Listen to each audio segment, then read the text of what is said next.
an airplane starts from Montreal, Canada, about halfway in its flight path and about 41,000 feet up in the sky. Its fuel tanks are empty. A life in a death situation unfolds. And what happens next, and how you can use that to bring math to your students, your children, in a gripping way. I'll show you. Stick around. Hey, this is Noni Singh, an engineer, a creator, a mother, and a lifelong learner. Many people know me as Miss STEM, the founder of the STEM for Kids movement. I created this channel to help you raise your children, your students, for success in this ever transforming world laced with increasing digital influence. You watch these videos because you know that there's something more inside your kids. They got the Elon Musk type of talent hidden inside them. If you haven't done so, hit the subscribe button, and I share regularly, and as a subscriber, you have access to the practical tips, tools, and resources to raise resilient creators. The great part is that the plane lands and everybody on board, there were about 69 people, including passengers and the crew members, everybody on board is safe, and even people outside, everybody, so no casualties at all. So that was amazing. The plane landed and everybody is out safe. So now the investigation begins, right? What really happened in this situation? Why is it that the plane that took off from Montreal, and when you look at the logs, everything kind of went as planned, and then all of a sudden you're receiving these low fuel pressure warning in the middle of the flight path, and the first engine stops and the second one. What happened? So, back to the investigation. Now, of course, the investigators found that the fuel tanks in the plane were empty even when the plane was refueled before it took off, and there was no signs of leaks anywhere. The other thing that they found out was that this is the time when Canada as a country was just converting to the metric system of measurement. Now, since this plane was new, so Boeing 767 were the first planes in the Canadian fleet.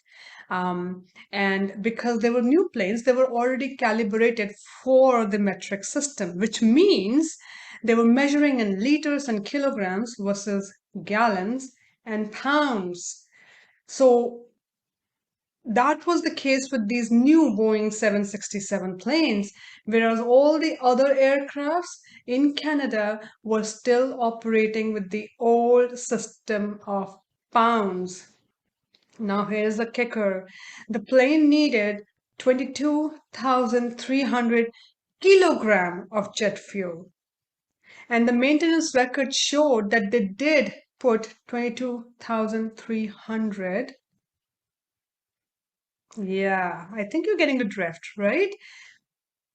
Yes, they put the same number, but because the maintenance crew was still used to the foot-pound system, they thought that number meant pounds, and they fueled with 22,300 pounds of jet fuel. So let me show you a little bit of that mathematics on how that happened, okay? So here is the amount of fuel that was needed on that plane, 22,300 kilogram. And they filled 22,300, but, but because they're used to the foot-pound system, they did not realize that when the plane was indicating that it needed 22,300 kilogram of the jet fuel, because remember, Boeing 767 being a new plane, they already decide to calibrate it using the metric system because Canada is just converting to metric system. And the maintenance crew is still in that old mindset of the foot pound because most of the other planes are still using that same measurement. And so now they go ahead and fill it with 22,300 of pounds instead. And what that does, if you know how the conversion happens, 1 kilogram is about 2.2 pounds. 1 kilogram is about 2.2 pounds. So that means what they did is then they refueled to about little over 10,000 kilograms of jet fuel. The plane needed 22,000 kilograms. It got about 10,000 kilograms. No wonder that about midway in its flight trajectory, the plane ran out of fuel. And it's by the grace of God and probably that captain, the pilots who were there, that the plane survived and everybody survived. So now why do I tell the story? What difference does it make? The point is this, that it has been shown that when you are trying to work with anybody, right, when you identify an information gap, that's when the learning sticks. You create this curiosity gap, right? You create this moment where the child or where the recipient of that knowledge is wondering what happened, right? So you go to a person and say, hey, I know you're hungry and I know this is the kind of food you need. They might say, hey, are you kidding me? I know when I'm hungry or whether I'm hungry or not or what kind of food I need. You don't tell me that. And most of the times when we are taking some kind of a learning to the kids, we say, hey, guys, kids, you need this. You need this. Let me give you this, right? And there is some efficacy to it, but it's not as effective as when you try to create this curiosity gap. And now, instead of you saying, hey, you need this, the child is coming and saying, hey, tell me what happened. Tell me what happened. What happened, right? Now they're asking for that information. They are hungry for that information. And now when that learning comes to them, they were so open to receiving it. It kind of comes in here and it sticks. That's the magic of story. And you can utilize that in many different ways. So let's say you are doing a math unit on the units and measurements. Now, this could be something great where if you introduce that with this kind of a storyline, now you have the kids hooked.